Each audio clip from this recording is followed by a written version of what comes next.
Squaddies, let me paint the picture for you, because this is a scene you truly need to imagine in HD.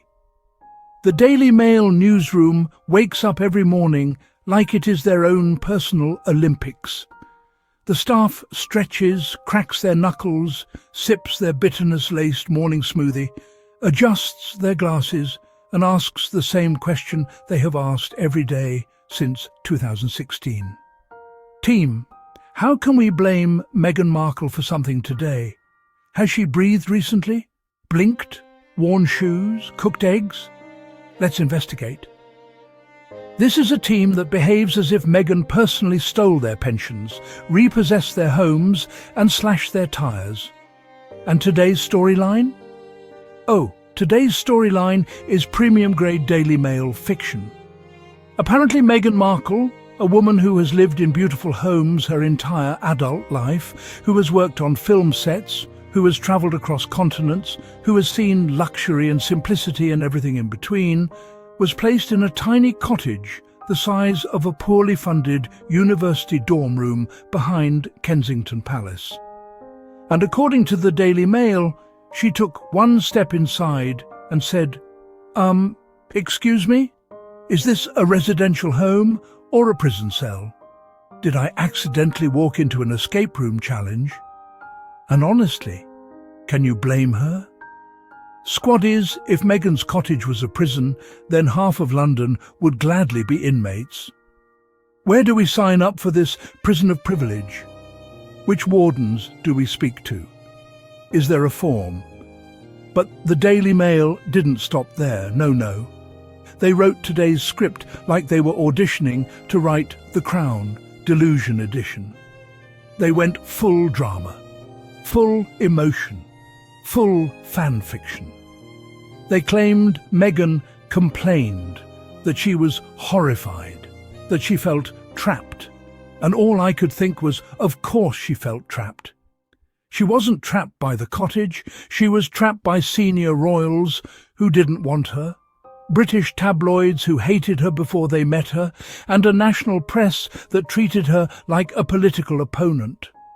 That cottage wasn't a home. It was a psychological escape room with no clues and no exit. But trust me, squaddies, the Daily Mail was only warming up. They hadn't even reached full delusion yet. Now let's talk about Nottingham Cottage, or Not Cot, as Harry affectionately calls it in Spare. This tiny little house has become more famous than half the royal family, and for all the wrong reasons. The Daily Mail described it with their usual romantic delusion. According to them, Not Cot was quaint, cosy, private, warm, adorably small, and a generous royal gift. But what they forgot to mention is that this generous gift was so cramped that even Harry, a grown man born into palaces, had to literally tilt his head to avoid smacking his skull on the ceiling beams. Let me explain this slowly. If the future king's brother cannot stand up straight in his own house, that is not a cottage. That is architectural disrespect. And then these people had the audacity or the boldness to say Meghan was ungrateful for not loving the cottage. Ungrateful? Sis had a successful Hollywood career. She lived in a gorgeous modern Toronto apartment with natural light and actual ceiling height.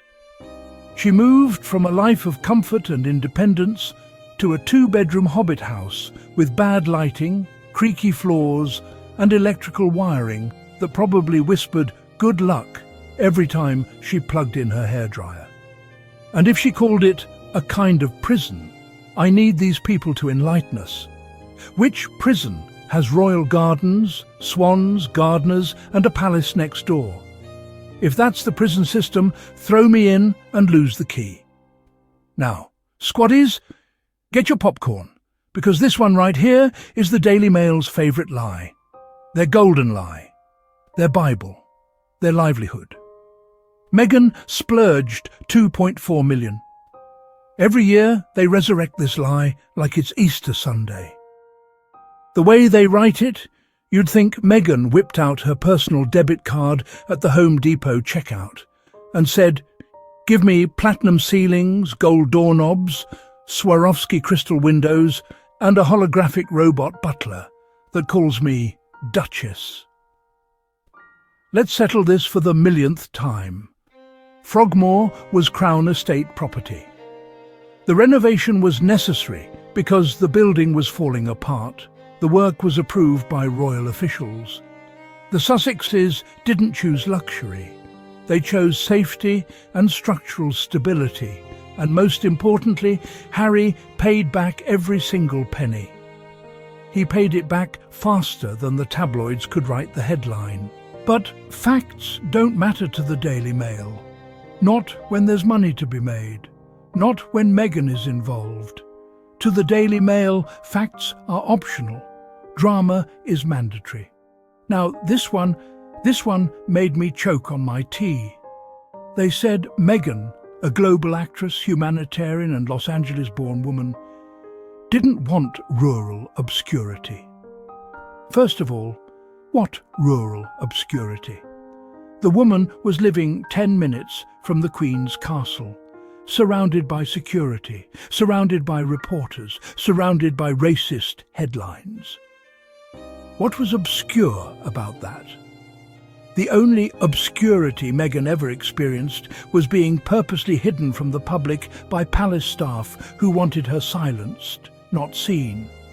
If anything, Meghan wasn't afraid of being obscure.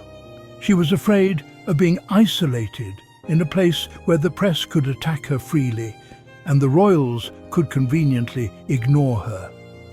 And guess what? She was absolutely right. Now here comes the Daily Mail's favourite auntie, Ingrid Seward, crawling out of the royal commentary dungeon once again, saying Meghan was jealous of Kate's apartment. Jealous? Of what? The antique carpets, the outdated curtains, the furniture that looks like it was donated by Queen Victoria herself? This narrative is so old it needs a pension. But the Mail needs this storyline. They are addicted to woman vs woman drama. They cannot help it.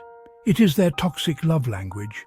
They treat Meghan and Kate like fictional characters instead of real human beings with real lives.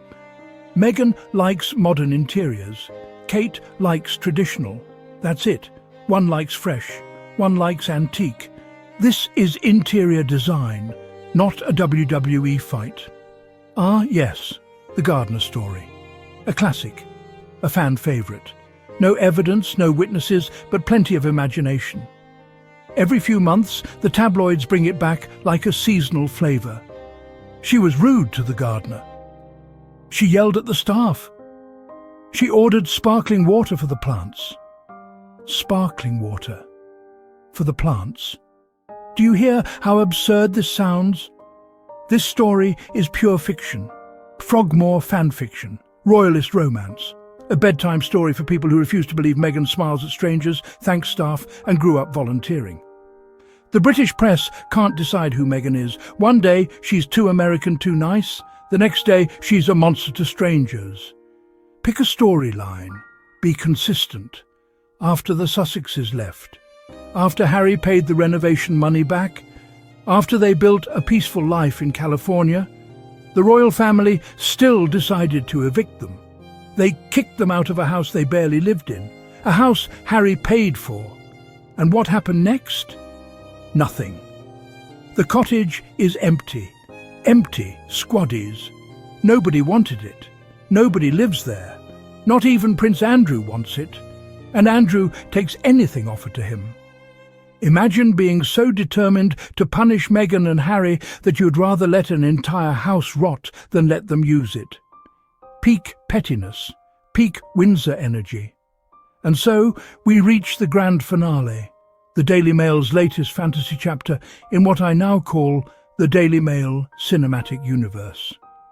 This week's episode is titled Meghan Markle, the Woman Who Destroyed a Cottage. But when you peel back the drama, what remains? Meghan was bullied. Meghan was isolated. Meghan was denied support. Meghan tried to make the best of a horrible environment. Meghan and Harry tried to stay. They were blamed for everything. Harry protected his wife. So they left, and that is what the tabloids cannot forgive. So now, the tabloids rewrite history with imaginary details, emotional exaggerations, and lies preserved in glass jars. Meanwhile, Meghan is thriving. Harry is healing. Their kids are growing. Their careers are flourishing. Their peace is protected. And the Daily Mail? They're still in the corner writing Meghan fan fiction like Chapter 942, The Curtains That Ended the Monarchy. Squaddies, let them scream, let them publish, let them twist, let them choke on their own bitterness. Because every article they write only proves one thing: they can't move on. But Harry and Meghan already have.